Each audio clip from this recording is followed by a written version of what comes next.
En el nombre del Padre, del Hijo, del Espíritu Santo. Amén. Ven, Espíritu Santo, y llena los corazones de tus fieles, y enciende en ellos el fuego de tu amor. Envía tu Espíritu Creador, y se renovará la faz de la tierra. Estamos estudiando el Catecismo de la Iglesia Católica, su segunda parte, la celebración del misterio cristiano, segunda sesión, los 7 sacramentos de la Iglesia. Capítulo 4, otras celebraciones litúrgicas. Artículo 2, las exequias cristianas. El Catecismo dedica 11 números al estudio de este precioso tema el día de hoy. Vamos a ir al segundo apartado con los números 1687 y 1688, con el tema que tiene como título La celebración de las exequias. Ahora, queridos amigos, el catecismo comienza un poco a hablar de lo que es común a todas las celebraciones de las exequias, independientemente de las tradiciones litúrgicas. Independientemente de eso que hemos hablado en las catequesis anteriores, de las tradiciones populares, de los lugares, de las costumbres. Aquí el catecismo nos quiere hablar de lo que es común a todas, incluso a la celebración de las exequias de la Iglesia oriental, así como de la Iglesia latina, que es la nuestra. Y nos habla de 4 momentos principales de las exequias. El primero, la acogida de la comunidad. Ese es el número 1687. Segundo, la liturgia de la palabra. Ese es el número 1688. Tercero, el sacrificio eucarístico. Ese es el número 1689. Y cuarto, el adiós. Ese es el número 1690.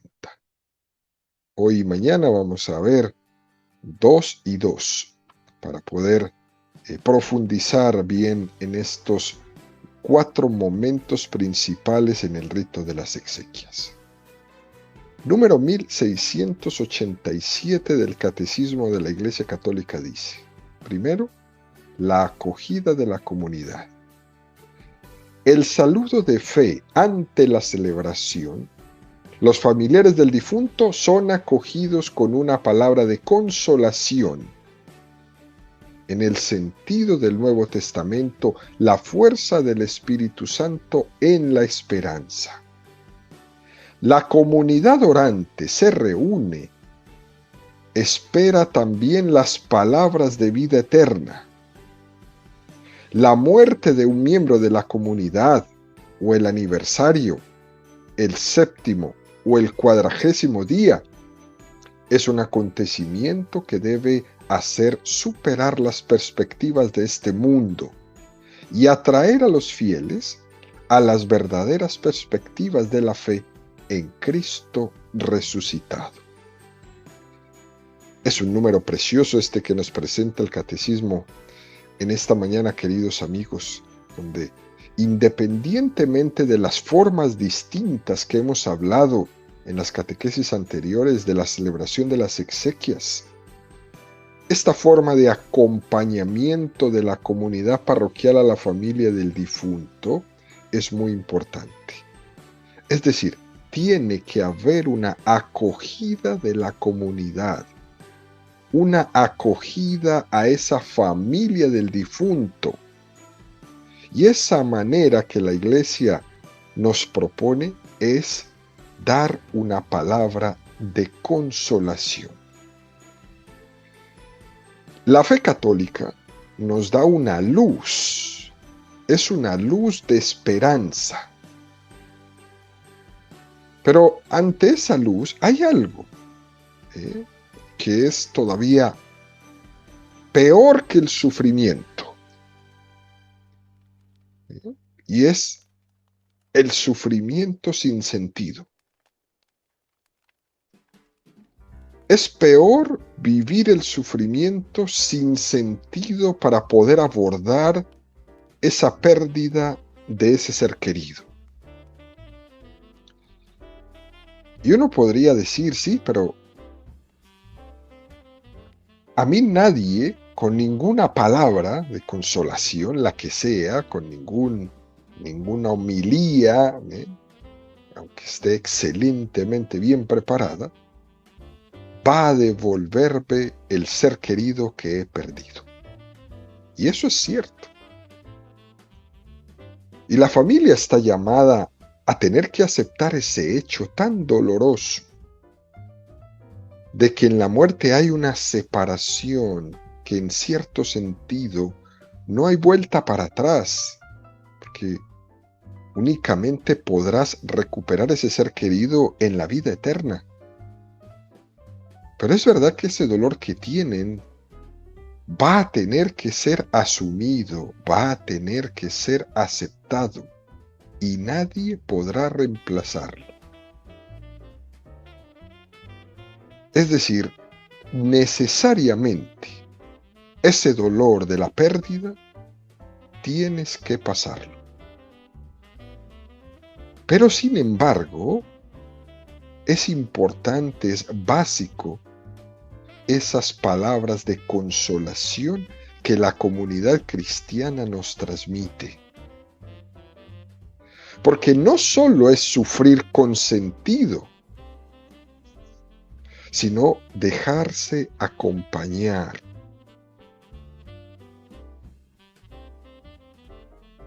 Y aquí vamos a ver que no es lo mismo sufrir que sufrir con sentido. Que alguien ante el misterio de la muerte tenga una fe firme en la cruz de Cristo, en la cruz salvadora. No es lo mismo que alguien no lo tenga. Es totalmente diferente que alguien haya sido iluminado en ese momento de tanto dolor por ese misterio de la cruz, que alguien que no ha sido iluminado por ese misterio de la cruz. Así como en el bautismo comenzó una muerte mística, que fue un enterrarse para nacer a la vida eterna. Ahí en ese bautismo comienza místicamente nuestra muerte, que luego físicamente termina por producirse en un momento determinado de la vida de cada uno de nosotros. En el bautismo muere el hombre viejo para nacer a un hombre nuevo. Y finalmente, en la muerte física, hay una muerte material para vivir a una vida eterna. Por eso, tener o no tener esta palabra de sentido, esa luz, es totalmente diferente a la hora de cómo afrontar el dolor. Por eso es que nos dice el catecismo que los familiares del difunto deben ser acogidos con una palabra de consolación. Porque nosotros los católicos buscamos el consuelo es en la propia verdad de la fe. Es decir, que las verdades de fe que son proclamadas son consoladoras. Porque la palabra nos da esperanza. Porque la palabra nos da el sentido para afrontar el dolor. Por eso este primer aspecto es muy importante, queridos amigos, en este ritual de las exequias. Por lo tanto, debemos caer en cuenta de que la perspectiva de vida eterna con la que caminamos es una perspectiva de vida eterna desde la que encajamos el dolor, desde la que encajamos el desgarro que supone perder un ser querido, porque somos conscientes de que en esta vida Se crean unos lazos supremamente profundos, son lazos de maternidad, son lazos de paternidad, son lazos de hermandad, de comunidad con ese difunto que ha partido a la otra vida. Hay un refrán que dice, se ama por donde se sangra, haciendo referencia al corazón. Y quiere decir que es imposible que una persona no sufra cuando ama. Se sufre en la medida en que se quiere y lógicamente existe un desgarro en la pérdida de un ser al cual he querido. Se ama por donde se sangra. Y Jesucristo lloró ante la muerte. Es muy impresionante ver a Jesús llorar. Y porque amamos, por lo tanto, sufrimos. Y ese sufrimiento lo tiene que pasar uno y nadie puede suplirlo. Sin embargo, puede y debe ser un sufrimiento que está compaginado con una serenidad interior, sabiendo que este sufrimiento no debe de ser autodestructivo, sino que es un sufrimiento que me está purificando. Y aquí, queridos amigos, es donde uno mira la diferencia tan grande que existe entre sufrir bien y sufrir mal. Hay un tipo de sufrimiento que como que no tiene esperanza y es autodestructivo. Y hay otro tipo de sufrimiento que se vive en la esperanza. Y esos son los sufrimientos que purifican, que nos maduran, que nos preparan a cada uno de nosotros para el encuentro definitivo. Ambos son sufrimientos, pero son diferentes las actitudes con las cuales se afrontan. Una para autodestruirme, la otra para prepararme. Y la comunidad va a tener un rol importantísimo en esto, en ayudar a cada una de las personas en su dolor a tomar ese sufrimiento como lo segundo, como una oportunidad de madurar, como una oportunidad de encuentro, de preparación para el encuentro definitivo. Y uno se puede preguntar, bueno, ¿y cómo distinguir cuándo un sufrimiento es autodestructivo de cuándo un sufrimiento es un sufrimiento purificador o que me está madurando? ¿Cuándo distingo esto? Y fíjense, queridos amigos, es toda una escuela de aprendizaje. Y por eso es que Jesús en esa escuela nos enseñó esto. Venid a mí los que estáis cansados y agobiados, y yo os aliviaré. Yo creo que se puede sufrir mucho y al mismo tiempo se puede tener paz. Venid a mí los que estáis cansados y agobiados, y yo os aliviaré. Se puede tener un gran sufrimiento y al mismo tiempo tener una gran paz. Y ese tiene que ser el objetivo. Que la fe, que la luz de la fe, que la fuerza de la caridad nos den y nos conduzcan a sufrir en paz. Venid a mí los que estáis cansados y agobiados, los que sufren, los que lloran, los que han perdido un ser querido. Encontrarán en mí paz, porque yo he venido a vencer la muerte. Ese es el gran mensaje de plenitud, de sentido. que no te quita nada de ese sufrimiento, porque no es una especie de marita mágica, ¿no? Que quita el sufrimiento, pero viene a darle el sentido a ese sufrimiento. El Señor no ha venido como una hada madrina a suprimir el sufrimiento del mundo. Él ha venido a darle sentido. Él, clavado en la cruz, nos ha enseñado a sufrir, a llevar toda esta cruz de nuestra vida, pero con una cosa particular que solo Él nos la ha dado: el pleno sentido de la Pascua.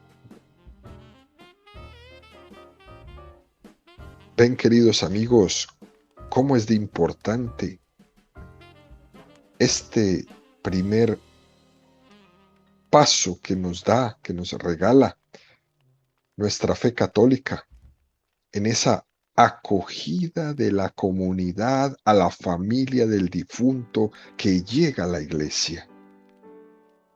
Rotos, destrozados, temerosos muchos de ellos. Y la comunidad llamada a dar una palabra de consolación, de esperanza, de luz, de sentido pascual. Dicho esto, el catecismo nos propone el segundo, que es, una vez que se da la acogida, se pasa a la liturgia de la palabra.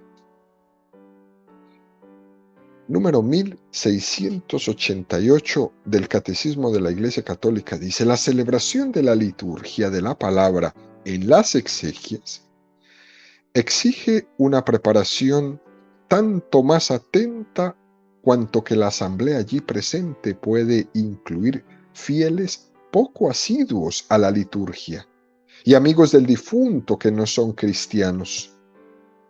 La homilía en particular debe evitar el género literario de elogio fúnebre y debe iluminar el misterio de la muerte cristiana a la luz del Cristo resucitado. Es un número muy precioso que da unas indicaciones pastorales importantes en este momento.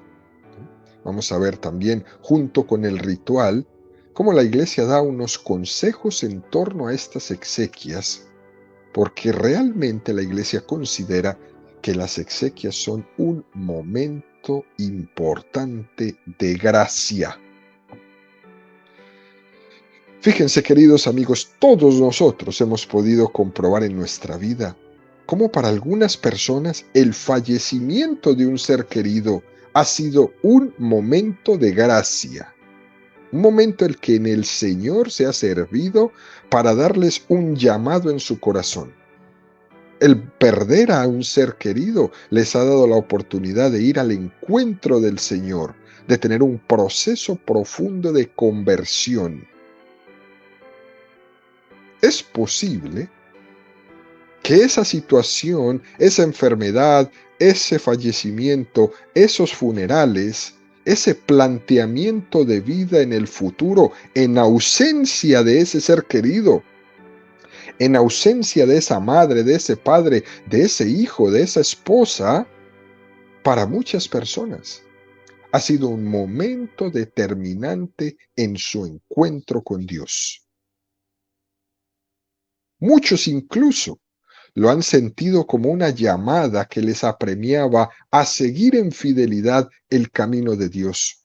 Lo han sentido como una ocasión de caer en cuenta de la fragilidad de la vida, como una ocasión que desenmascara todos esos planteamientos falsos e inconsistentes que habíamos tenido durante toda nuestra vida, que habíamos pasado toda la vida en la vanidad, luchar y luchar para conseguir cosas para que en 5 segundos se nos vayan de la mano. Eclesiastés 1:2: vanidad de vanidades, dice Coelet, todo es vanidad. ¿Cuántas personas del otro lado, en las que la muerte de un ser querido les ha abierto los ojos para conocer a Dios y para buscarle como el fin y meta última de su vida?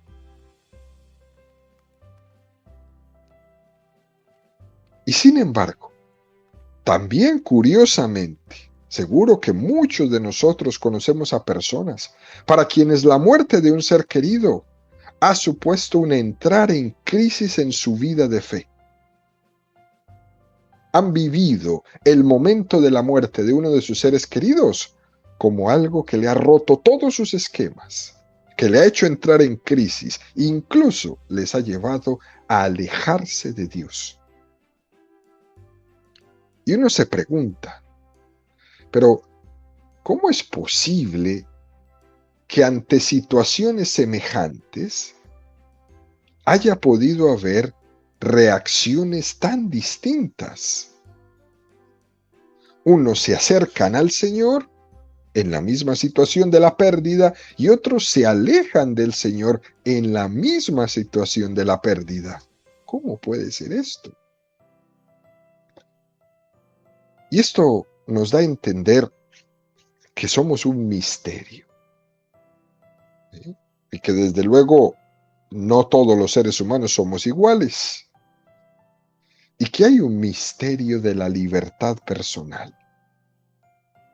En esa libertad personal donde el Señor llama y nosotros no siempre estamos preparados para escucharle.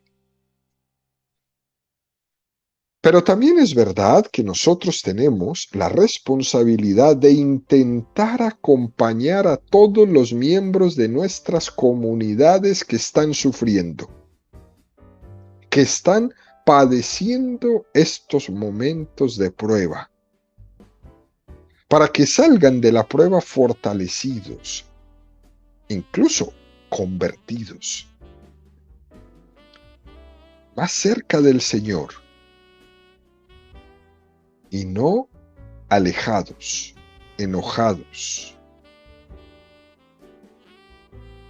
Es decir, que nosotros tenemos también nuestra pequeña parte de corresponsabilidad en cómo nuestros hermanos viven esas situaciones tan difíciles. Y tenemos que intentar, ya lo habíamos dicho cuando hablamos del sacramento de la unción de los enfermos, aquí vuelve y se nos reitera en la hora de las exequias. Tenemos que intentar procurar que haya una capacidad de evangelización desde la Iglesia con motivo de la celebración de estas exequias. Un acompañamiento evangelizador con estas personas.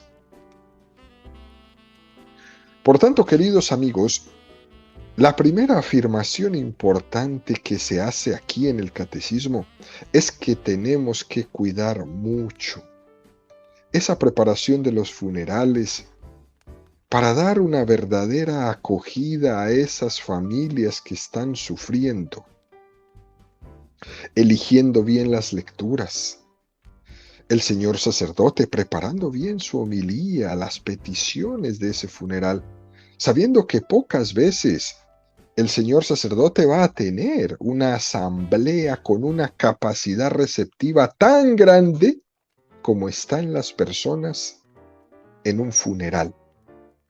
Una capacidad de recepción enorme, una apertura para recibir la luz de la palabra de Dios.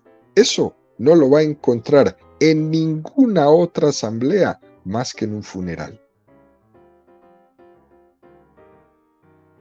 Yo creo que todos somos conscientes de que hay algo todavía más duro que el dolor o que el sufrimiento o que la muerte. y es el dolor, el sufrimiento y la muerte sin sentido. Es decir, sin una clave de sentido desde la que podamos interpretar lo que sucede en nuestra vida. Por eso la misión de ese señor sacerdote en ese funeral es supremamente importante. Porque cuando él celebra unas exequias, un funeral, se dirige a los que están allí asistiendo, dándoles una palabra de sentido. Quienes asisten a ese funeral van a escuchar esa palabra de Dios para dar sentido a su vida, para que puedan comprender que la muerte no trunca definitivamente la llamada a la felicidad que todo hombre tiene, que la muerte no es el final de nuestra vida y que Cristo es el único que va a poder darte el sentido redentor de todo ese sufrimiento que tienes en tu alma. Esto es importantísimo, esto es clave. Que el señor sacerdote en el funeral sea un transmisor de sentido, de ese sentido que Cristo da a la existencia del ser humano, especialmente de aquel que está sufriendo. Fíjese, queridos amigos, pocas veces los sacerdotes tienen ante ellos tantas personas dispuestas a escuchar la palabra de Dios como en un funeral. Porque hay muchas de ellas que están alejadas totalmente de cualquier tipo de práctica religiosa. Están allí presentes, es por la amistad o por otro tipo de relación con su familia, no por la fe. Pero están en ese momento en una increíble capacidad receptora de todo lo que están escuchando. Eso no pasa, por ejemplo, en una boda. En una boda, la capacidad receptiva que tiene la asamblea es prácticamente nula. Esos están más preocupados del vestido, de los que llegaron, de los que no llegaron, de los que vienen de lejos, de cómo... Es otro ambiente, ¿no? Es un tono de fiesta, es un tono de pensar en quizás qué es lo que sigue después de esto, ¿no? En cambio, en el funeral no. En el funeral es distinto. En el funeral hay una disposición interior porque también el dolor sensibiliza. También el dolor agudiza nuestra capacidad de reflexión y de planteamiento para quizás un cambio de vida. Es una ocasión de gracia impresionante. Y por eso todos los ministros que sirven en torno a los funerales deben esforzarse por preparar esos funerales de la mejor manera posible, especialmente iniciando en la oración, pidiendo para que el Señor les haga instrumentos para todos los allí presentes. Muy, muy en especial a los señores sacerdotes, que preparen sus homilías quizás enfrente del sagrario, pidiéndole al Señor que ponga las palabras precisas para iluminar las vidas de todos los que están asistiendo a ese funeral, el cual sus corazones están supremamente abiertos y atentos a esas palabras. Porque el sufrimiento nos sensibiliza. También dice el ritual de las exequias que se debe evitar el género literario del elogio fúnebre. Es decir, que no se trata que el funeral se convierta en una especie de elogio del difunto, casi como una especie de canonización del difunto. Que sea Dios el que lo elogie. Aunque es cierto que se puede hacer una referencia, algún aspecto concreto de la vida del difunto, o un recuento de su vida, o un reconocimiento especial a su fidelidad, en su trabajo, en su familia, en las cosas del Señor, cosas que se puedan resaltar de ese difunto, pero sin caer en hacer del funeral un elogio fúnebre. También incluso dice el ritual en que si algún familiar o un allegado del difunto o un representante de la familia desea, ¿no?, proporcionar unas palabras de despedida, de gratitud a los presentes, puede hacerlo en ese momento dentro del rito de las exequias, y se hace después del último adiós y antes del rito conclusivo, pero nunca debe de hacerse en el momento de la homilía. Esto es importante recalcarlo, ¿no?, para que no se vaya a hacer el funeral un género de expresión donde prácticamente canonizamos ya a ese difunto, ¿no? También dice el ritual: conviene que todo lo referente a la liturgia de los difuntos guarde una adecuada relación con las demás actividades litúrgicas de la comunidad cristiana y con el conjunto de la acción pastoral para con los enfermos. ¿Qué quiere decir esto, no? Me parece importantísimo. Que no se trata de que una parroquia se dedique únicamente a cuidar mucho de las acciones litúrgicas de los funerales, de la pompa, de la decoración del lugar para el funeral, y descuide el cuidado pastoral de los enfermos. Dice, de poco serviría que se cuide mucho de la celebración litúrgica el día del funeral, si ese cuidado no es proporcional al cuidado de los enfermos, llevándoles y ofreciéndoles la confesión, la comunión, la unción de los enfermos durante todo el tiempo que estuvieron padeciendo alguna enfermedad, ¿no?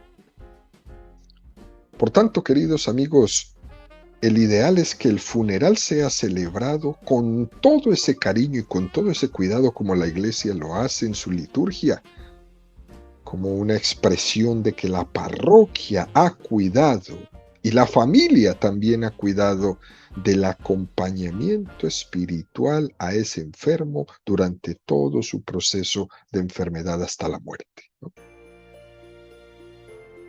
También dice el ritual de las exequias: no se hagan distinciones ni diferencias entre unos funerales y otros, exceptuando los honores debidos a las autoridades civiles. A tenor de las leyes litúrgicas, no se haga excepción alguna de persona o de clases sociales, ni las ceremonias, ni en el ornato externo. Se debe realizar un esfuerzo progresivo de desvinculación entre las celebraciones exequiales y las prestaciones económicas de los fieles. Y se debe educar a los cristianos para que en todos los elementos externos que no dependen directamente de la liturgia tiendan hacia la veracidad y la sencillez propias del espíritu evangélico y de la fe pascual. Es decir, no se hagan distinciones ni diferencias en el momento de los funerales, aunque existe la ocasión de aquellos funerales que se llaman funerales de Estado, donde por motivo de que es una autoridad pública el que ha fallecido, no se representa a sí mismo, sino que tiene un grado de representatividad en la comunidad, ¿no? De ahí en adelante, todos los funerales deben de ser iguales. ¿Por qué? Porque eso es el indicativo que nos hace darnos cuenta que ante la muerte todos somos iguales, todos nos hermanamos. Todos nos hermanamos. Esto es impresionante. Y es un llamado de atención grande para todos nosotros, muy especialmente para los que sirven en este ministerio de los funerales. Por último, dice el ritual, que la oración por los difuntos no se debe limitar al momento del funeral y del entierro, que debe de existir una pastoral de oración por los difuntos, donde en una comunidad cristiana se tenga esa preocupación general de orar por los difuntos, incluso fuera de los funerales. Que tengamos la conciencia de esa vocación de orar por los difuntos, de orar por los que se durmieron en la esperanza de la resurrección, y que cuidemos mucho eso, que cuidemos esa oración por los difuntos, esa oración por las almas del purgatorio, porque no tendría sentido que únicamente se ore por ellos el día del funeral y después nos olvidamos. La iglesia lo hace siempre. En todas sus oraciones incorpora la oración por los fieles difuntos. Incluso celebra un día de los fieles difuntos. En todas las Eucaristías se pide por los fieles difuntos y también lo hacemos en la liturgia de las horas que se rezan durante todo el día. Es decir, queridos amigos, en conclusión, la oración por los difuntos siempre forma parte de nuestra oración personal como iglesia.